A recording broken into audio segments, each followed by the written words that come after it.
नमः श्रीवर्धमानाय निर्वृतिकल्याणसुमहे सालोकानां त्रिलोकानां यद्विद्या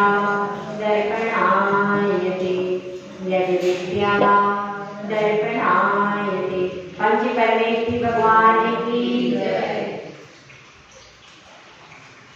एक राशि शांतिनाथ भगवान की आचार्य समस्त भगवान की परम पूज्य आचार्य आदि सागर महाराज की आचार्य गांधी महाराज की आचार्य विमल सागर महाराज की आचार्य तपस्वी पुराण सन्नति सागर महाराज की आचार्य गुरु सुंदर सागर महाराज की अहिंसा में ईश्वर धर्म की जिनवाणी माता की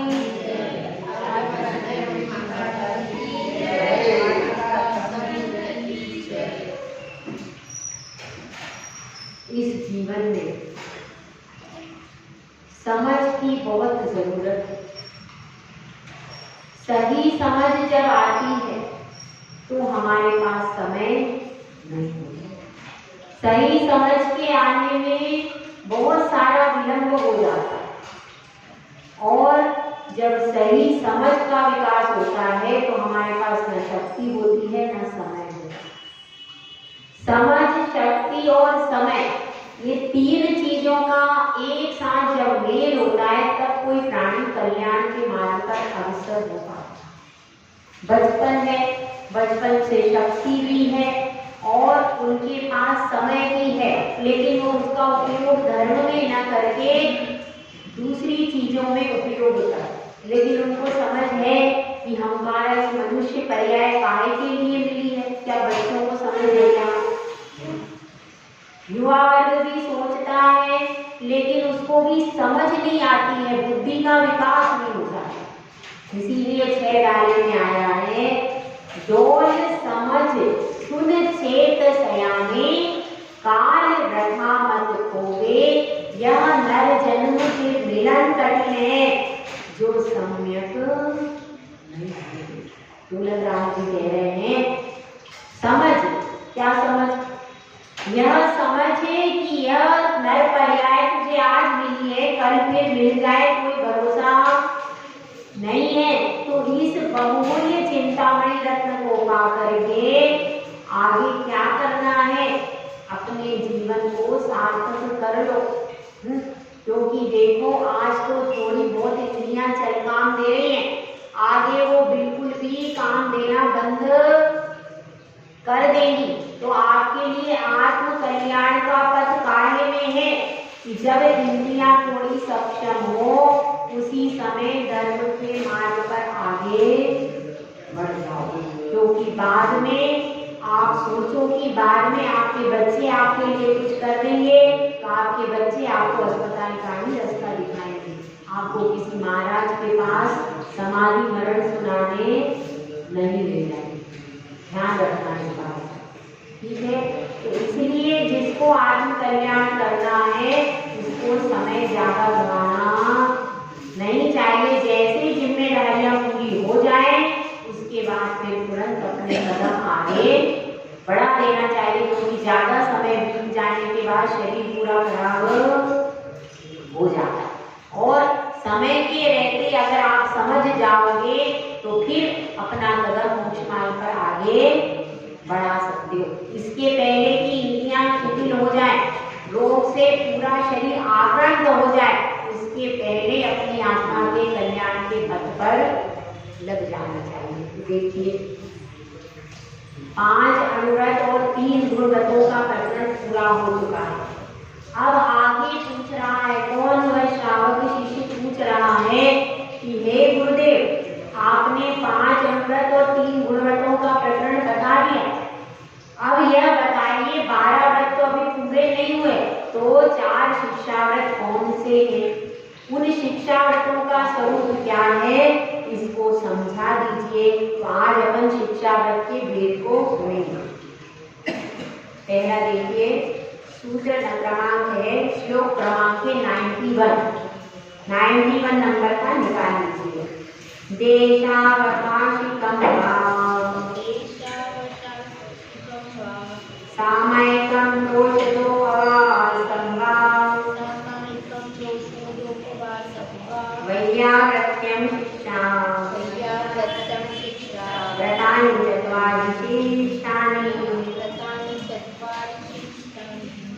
इसमें बताया गया है शिक्षाव्रत का अर्थ क्या होता है। जो मुनि बनने की शिक्षा देते हैं उनको क्या कहते हैं, शिक्षाव्रत। इसकी शिक्षा देते हैं मुनि बनने की, मुनि कैसे बना जाता है, उनकी महाव्रतों को कैसे पालन किया जाता है, उसकी शिक्षा देते हैं। क्योंकि गृहस्थ धर्म भी उसी का, उस गृहस्थ में भी जो अनुव्रत आदि अपन लेते वो किसका अभ्यास है, आगे महाव्रत लेना है, इसका अभ्यास है।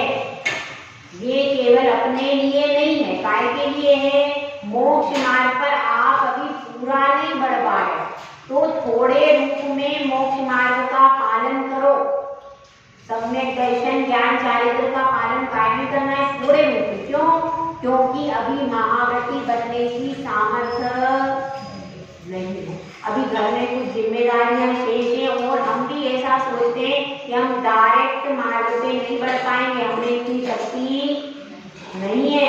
और इसलिए जो असमर्थ प्राणी है उसके लिए है श्रावकता, समर्थ प्राणी को नहीं। समर्थ प्राणी के लिए तो यही आज्ञा है। उषा जी इस साइड में,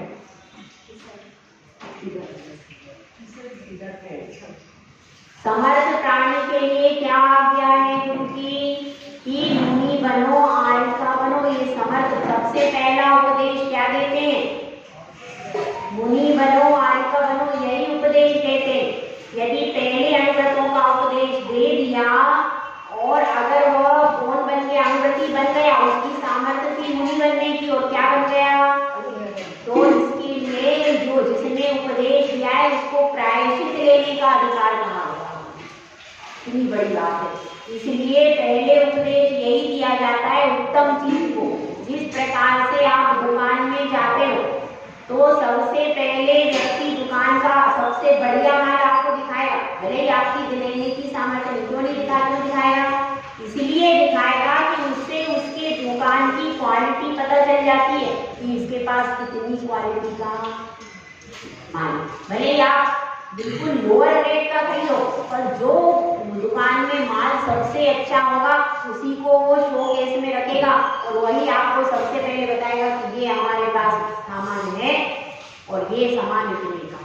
तो पहले कौन सा बताया जाता है, सबसे उत्तम माल, जिससे क्या होता है कि भले आपने आज नहीं खरीदा पर आप देख के आए उत्तम माल, तो कभी कोई आपकी सहेली को भी जरूरत होगी तो आप प्रचार प्रसार कर दोगे कि भाई वो मार्केट में इतने में यह उत्तम माल मिल रहा, तो प्रचार प्रसार हुआ कि नहीं उसका, हो गया। भले आपने एक खरीदी, एक सबसे लोअर क्वालिटी की साड़ी खरीदी, पर सब देखने के बाद भी आप उसका, और महिलाएं तो प्रचार प्रसार का पूरा विज्ञापन अच्छा बना।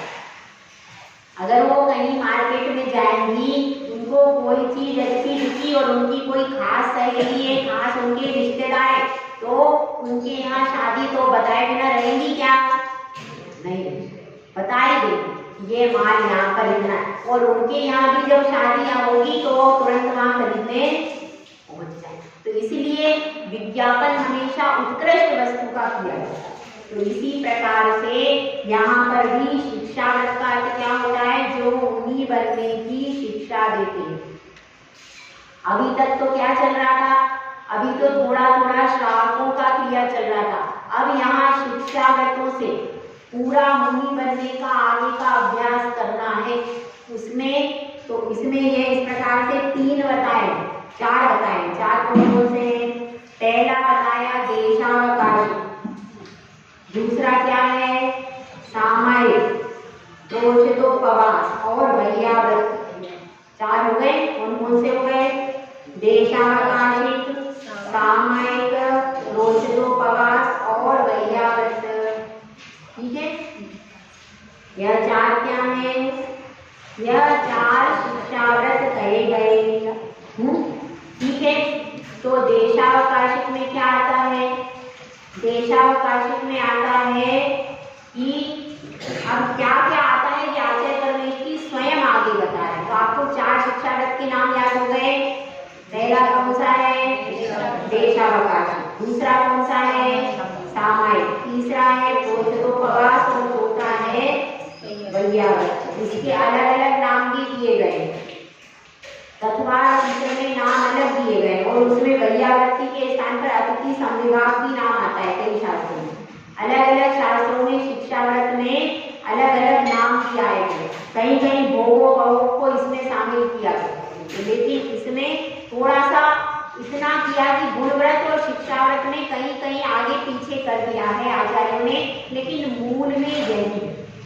मूल में जो शिक्षाव्रत है वो यही है कि जिनमें आगे पीछे हो गया, कहीं गुणव्रत में ले लिया, कहीं शिक्षाव्रत में ले लिया, पर मूल में 12 व्रतों की संख्या वही है।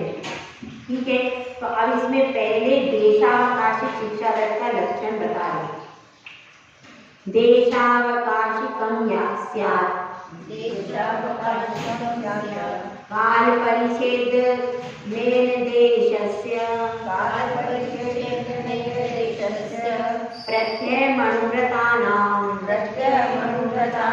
प्रतिसंहारो विशालस्य। इसमें क्या बताया गया? देशावकाशिक व्रत कौन सा होता है? तो इसमें क्या बताया? काल परिच्छेद नेन देशस्य, जो हमने दिग्व्रत में मर्यादा बनाई थी। क्या बनाई थी? किसी ने बनाई थी भारत के बाहर जीवन भर नहीं जाएंगे, ऐसे भी किसी ने मर्यादा बनाई हो सकती है। तो जिसने इतनी मर्यादा बनाई थी, अब उस मर्यादा के भीतर उसको क्या करना है? रोज रोज का नियम कर लेना है। आज हम इंदौर के बाहर नहीं जाएंगे, आज हम भोपाल के बाहर नहीं जाएंगे, कोई भी एक जगह, आज हम इस बाजार के बाहर नहीं जाएंगे। आया ना उसमें? ताही में फिर ग्राम गली बाग बाजार, एक अपन ने दिग्व्रत ले लिया।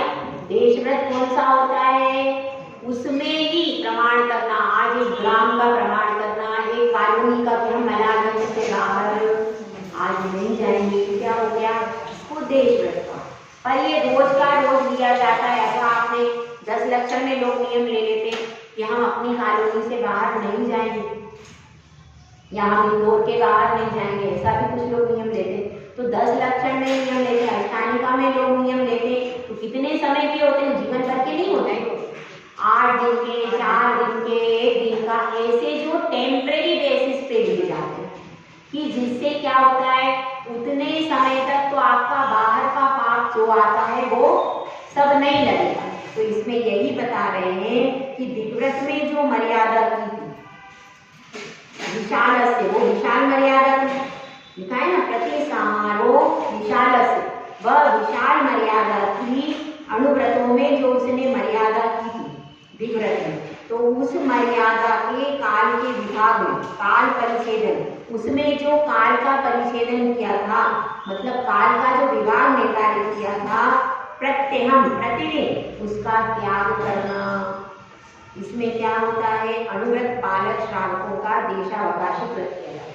समझ में आ गया कि जो उसने दिग्व्रत में मर्यादा की थी उसी के अंदर है, उसके बाहर नहीं जा सकता। ऐसा नहीं सोचना कि अब भारत तक की मर्यादा की, अब चीन जापान चला जाएगा, ऐसा नहीं होगा।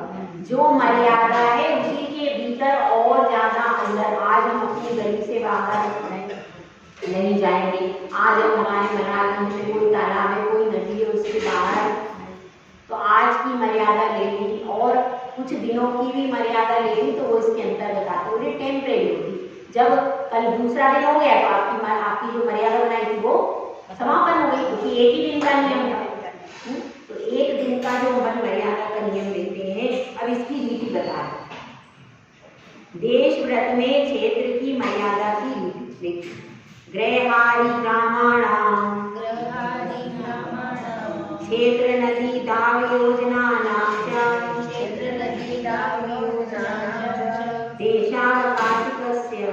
देशावकाशिकस्य स्मरन्ति सीम्नां तपोव्रतां। गृहाणि ग्रामाणां, गृह मतलब क्या है? घर, और तपोव्रता का अर्थ क्या है? जो तप से व्रत है, क्योंकि 3 प्रकार के व्रत होते हैं। कौन कौन से होते हैं बताओ?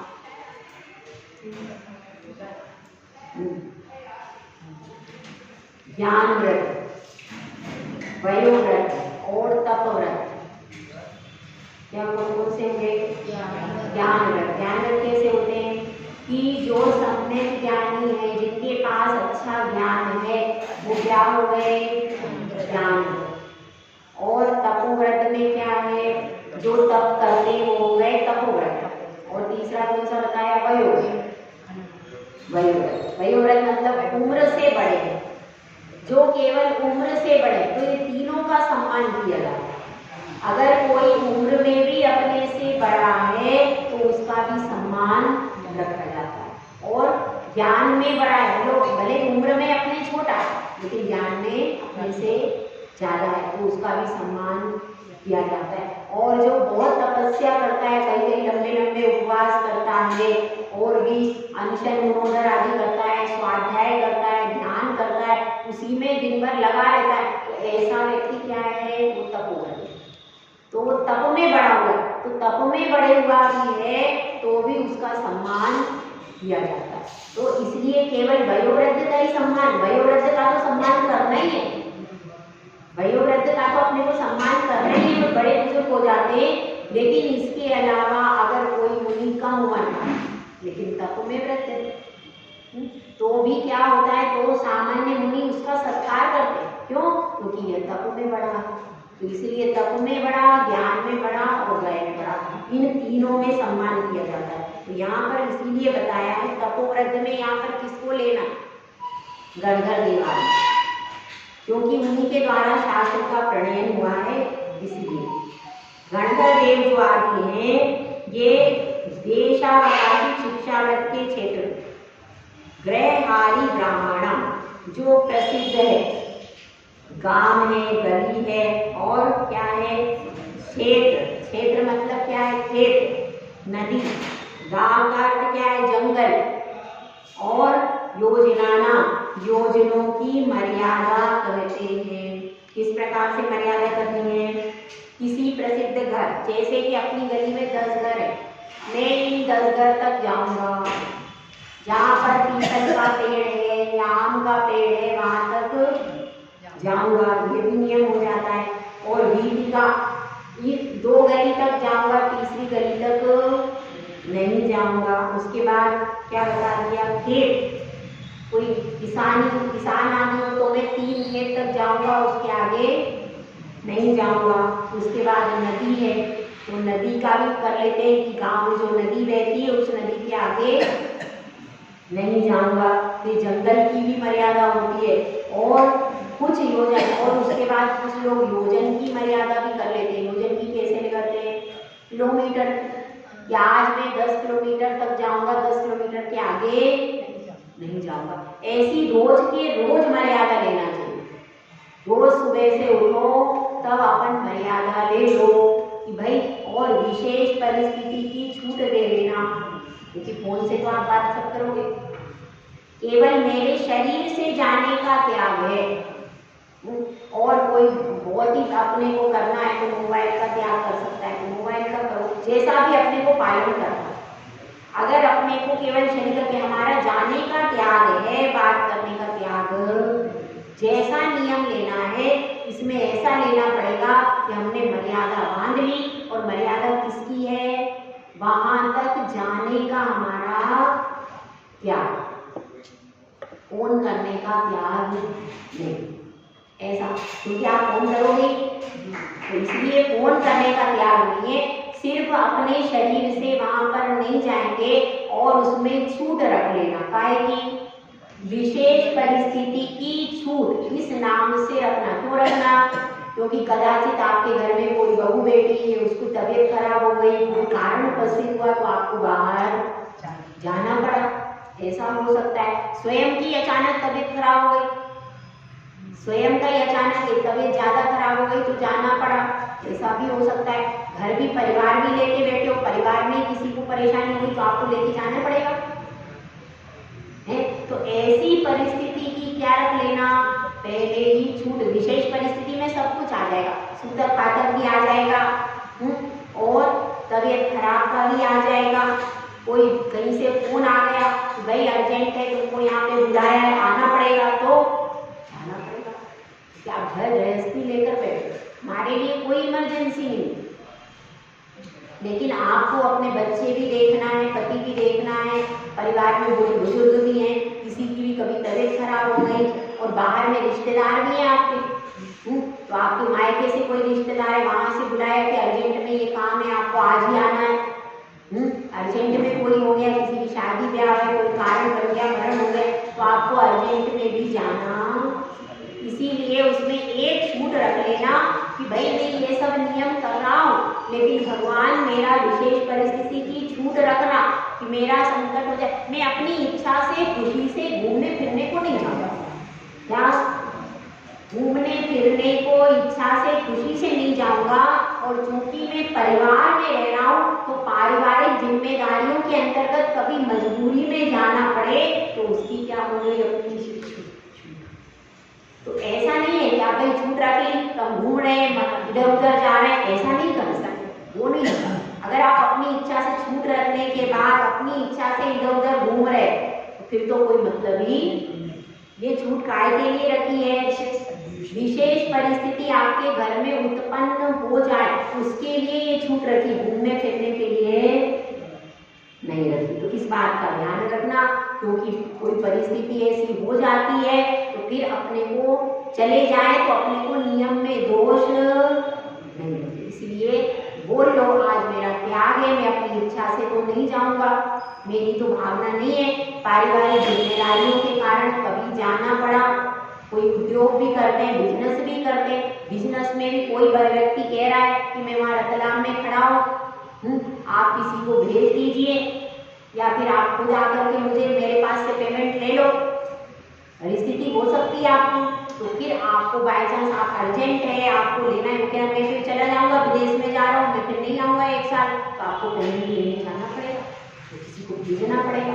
तो इस परिस्थिति में आप इसलिए पहले से ही विशेष परिस्थिति की छूट ले लो, ताकि कभी ऐसी परिस्थिति हुई तो आपको आकुलता नहीं हो जाए। नहीं तो भाई अपन ने त्याग को बोले नहीं हमारा त्याग, फिर अब बाद में रो रहे कि अरे मेरा इतना सारा पेमेंट रह गया और आज मैं ले लेता, बाद में कलपने से कोई फायदा नहीं। या तो आप त्याग ही कर दो तो अच्छा, लेकिन बाद में फिर विकल्प बनेगी, अपन ने त्याग कर दिया, फिर 1 महीने तक उसी को रो रहे कि मैंने देखो मैंने त्याग कर दिया था, मेरी वो बहन आई थी, मेरी वो बेटी आई थी और उसको मैं लेने नहीं जा पाया, वो आ नहीं पाई, ऐसे विकल्प फिर अपने अंदर में चलते। इसलिए पहले आप कर लो कि भाई आप एक बार लेकर के आ जाओ तो कम से कम आप महीने भर तो नहीं रोगे, क्योंकि फिर वो विकल्प रह जाता, उसके मन में भी विकल्प रह गया, अरे मैं आई थी और तुम मुझे लेने नहीं आए, वो भी 10 बार फोन से सुना रहे, ऐसी परिस्थिति गृहस्थियों में हो जाती है। इसलिए उस परिस्थिति से बचने के लिए सर्वोत्तम यही है कि आप विशेष परिस्थिति की छूट रखें। और ऐसा नहीं कि अपन मर्यादा ही करें, मर्यादा तो करो, कम से कम आपका अभ्यास तो बनेगा सीमा में रहने का, मर्यादा करके विशेष परिस्थिति की छूट रखो। ठीक है, अब इसके अतिचार कौन कौन से होते हैं इसको बताओ। प्रेषण शब्दानयनम,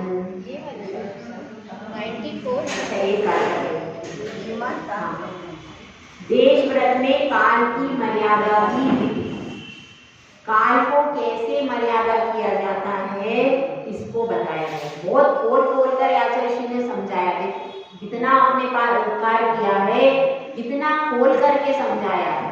देखिए, संवत्सर व्रतुरयनम, मास चतुर्मास पक्ष ग्रह्यं च,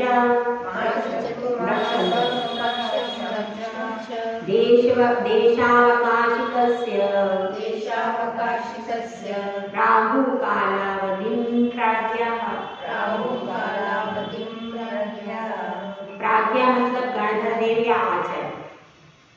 देशावकाशिक व्रत के कालावधि यानी काल की मर्यादा, काल की मर्यादा किस तरह से लेना चाहिए इसको बताएं। संवत्सर, 1 वर्ष के लिए नियम ले लिया, 1 वर्ष के लिए भी कोई नियम ले सकता है, 1 वर्ष के लिए नियम ले लिया किसी ने तो 1 वर्ष तक वह उसको पालन करना है।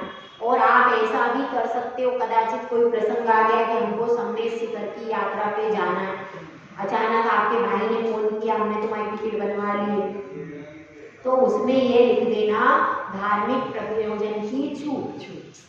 विशेष परिस्थिति में वैसे तो सब कुछ आ जाता है, पर फिर भी आपके मन में नए नए विकल्प उत्पन्न नहीं होते। वो धार्मिक यात्रा में आप मजबूरी में नहीं जाओ, मजबूरी में जाओगे। धार्मिक यात्रा है, कोई गुरु के दर्शन करने जा रहे हो, तो ऐसे प्रयोजन में किसी ने आपकी टिकट बुक करा ली, आपको पता नहीं चला, या फिर अचानक समाज का कोई प्रोग्राम बन गया तो आपके भाव बन गए, तो उसमें धार्मिक तीर्थ यात्रा की, गुरु दर्शन की छूट, ये भी लिख देना। मैं इसलिए आपको पहले से बता रही हूँ कि आप जब व्रत लोगे तो इन सब मानसिक परिस्थितियों के लिए आपका माइंड मेकअप रहेगा, तो फिर आपको ये नहीं लगेगा अरे मैंने नियम लिया था, अब मैं तीर्थ यात्रा पे चला गया, मेरा नियम छूट गया। ऐसी अंदर से गिल्टी कॉन्शियस नहीं आएगी। समझ रहे हो आप बात को? गिल्टी कॉन्शियस नहीं आएगी आपके अंदर। अगर आप पहले सारी कंडीशन को रख दो कि भैया हम नियम ले रहे हैं, लेकिन अचानक कोई तीर्थ यात्रा का प्रस्ताव आ जाता है, अचानक कोई महाराज के पास जाना पड़ता है, तो उसकी हमें छूट। ऐसा पहले ही कह दो। विशेष परिस्थिति में सारी परिस्थितियों का विचार कर लो अपने दिमाग में। हाँ ये सूतक है, पातक है, तबीयत खराब होने का है, विवाह में विवाह की परिस्थिति है, और कहीं से बुलावा आता है। इतनी सारी परिस्थितियों को यदि आप माइंड में रखोगे और कहीं कोई ऑप्शन क्लिक हो जाएगा तो आपको अफसोस नहीं, आपको लगेगा कोई बात नहीं, मैंने भगवान से पहले ही बोल दिया था कि भगवान मेरी परिस्थिति ऐसी है, कभी कोई विशेष परिस्थिति हुई तो मैं जाऊंगा।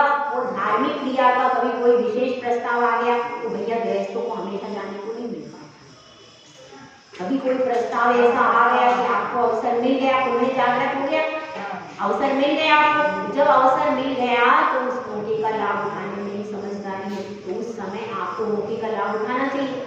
अचानक कोई प्रोग्राम बन रहा है तो फिर उसको कैंसिल नहीं करना है उस समय, क्योंकि आप घर में ही कर रहे हो, आप कोई उसमें पाप का असर तो होगा नहीं, उसमें पुण्य का असर होगा। तो ऐसी पुण्य असर की क्रियाएं मैं खुशी खुशी करूंगा, तो हे भगवान मेरा सिर्फ पाप क्रियाओं को करने का जो है वो त्याग है, धार्मिक क्रियाओं के लिए छूट, ऐसा भी अपन समझ सकते। तो उससे अपना दिमाग खुला हुआ रहेगा कि बाद में गिल्टी कॉन्शियस हो, पता नहीं मेरा नियम टूटा कि नहीं, पता नहीं क्या हो गया, ऐसे। इसलिए सारी चीजों को अपने माइंड में तैयार ताकि आपने को कोई बाद में परेशानी नहीं। और पहले ही सुबह आप रोज नियम ले सकते हो, सुबह भगवान के आगे रोज नियम ले लो, बोल दो विशेष परिस्थिति की छूट है, धार्मिक यात्रा की, इतना कह करके। और लेकिन अपने आमोद प्रमोद के लिए होटल में, पार्क में इधर उधर घूमने को, क्योंकि यह देखिए वह मुनि बनने का अभ्यास करने वाला श्रावक है, साधारण व्यक्ति नहीं।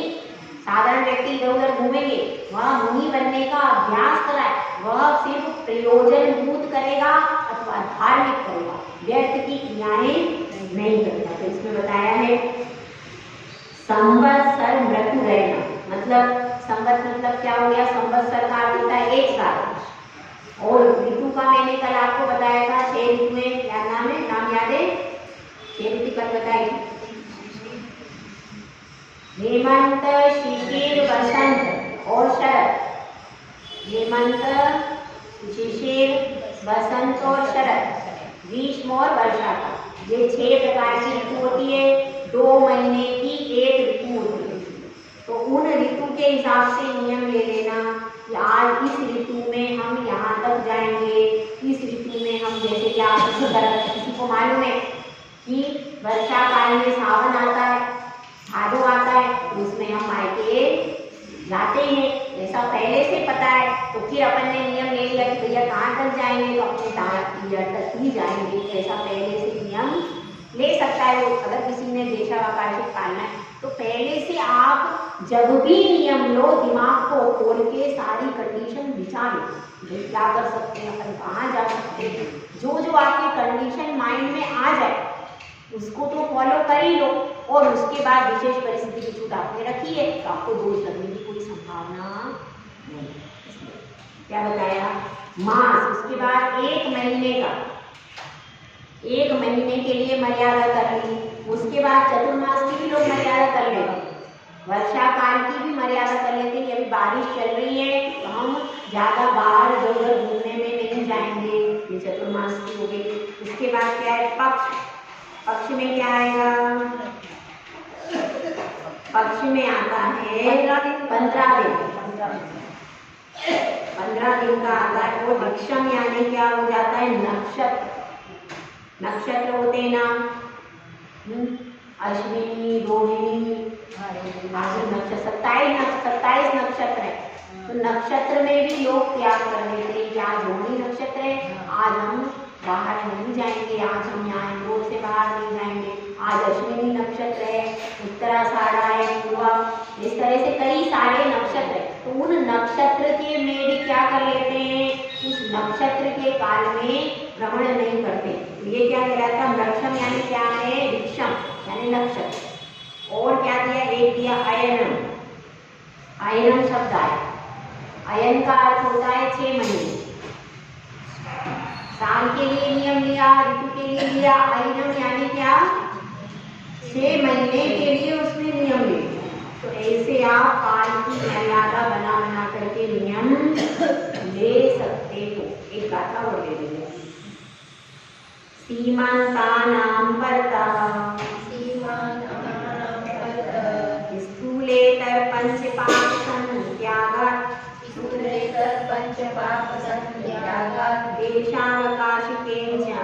देशावकाशिकेन महाव्रतानि प्रसाद्यन्ते।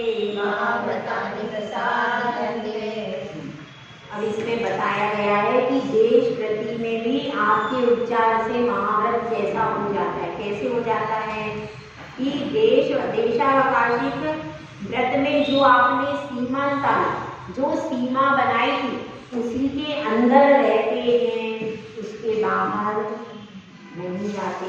तो क्या हो जाता है कि स्थूल भी पाप चला जाता है और सूक्ष्म भी पाप। और उसके बाहर, जैसे आपने इंदौर की सीमा बनाई, अब इंदौर के बाहर कुछ भी पाप हो रहा है तो उसमें आप भागीदार नहीं। क्यों? क्योंकि आपने मर्यादा बना ली कि इसके बाहर का हमारा समस्त पापों का त्याग। इसीलिए तो 5 पापों का उसका त्याग होने से, हालांकि ये देश व्रत है लेकिन यह महाव्रती के समान हो जाता है।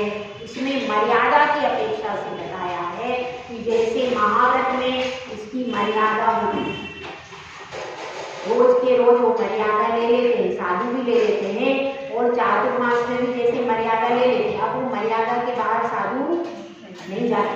इसी प्रकार से आप भी जितनी मर्यादा कर लेते हो उसके बाहर नहीं जाते, ऐसा यहाँ पर बताया। तो इसमें समझना अपने को क्या है कि कोई भी व्रत अपन ले रहे हैं तो व्रतों से घबराना नहीं।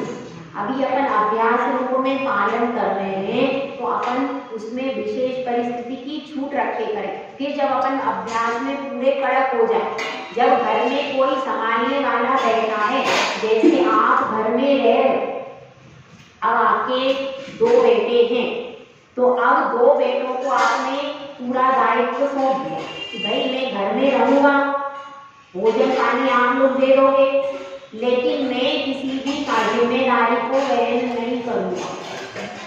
जितनी भी जिम्मेदारी है, क्योंकि समाज की भी जिम्मेदारी होती, समाज की जिम्मेदारी, उद्योग की जिम्मेदारी, अन्य परिवार की जिम्मेदारी, ये सब बड़े बेटे को आपने पूरा कर दिया है, उसको सौंप दिया। पूरा पैसा नहीं सौंपना कभी। धन और मकान कभी अपने बच्चों को पूरा मत सौंपना जब तक आप जीवित हो। धन और मकान अपने हाथ में ही रखना, ठीक है? समझ में आ रही बात? धन और मकान पे ये लिख देना मेरे मरने के बाद मेरा मकान मेरे बेटे बहू को दे देना, कोई बात नहीं, वसीयत कर देना। लेकिन जब तक आप जीवित हो तब तक नहीं छोड़ना। और दूसरी कंडीशन हो सकती है, अभी यदि आपकी दीक्षा होने वाली है तो दीक्षा के 1 दिन पहले आप साइन कर दें, क्योंकि फिर आपको बाद में किसकी नीयत कब पलट जाए कोई भरोसा नहीं। इसीलिए जब तक आपकी दीक्षा नहीं होती, और जब तक या तो दीक्षा हो जाए दीक्षा के समय आपको त्याग करना ही पड़ेगा सब कुछ, या तो दीक्षा के समय त्याग करो अथवा मरण से पहले त्याग करो, लेकिन कभी भी आपकी अच्छे होशो आवास में उनके नाम पे मत कर देना, नहीं तो आपके खजीदे मच जाएंगे। सही है? इस चीज का अपने को ध्यान रखना है। आज अपन ने पहला क्या पढ़ा है? देशावकाशिक व्रत पढ़ा पहला। तो अब इस देशावकाशिक व्रत के अतिचार पढ़ लेते हैं। प्रेषण शब्दानयनम, प्रेषण शब्दानयनम, रूपाभिव्यक्ति पुद्गलच्छेपो, रूपाभिव्यक्तिगतक्षेपो, देशावकाशिकस्य देशावकाशिकस्य व्यपदिश्यन्ते तेत्यापञ्च।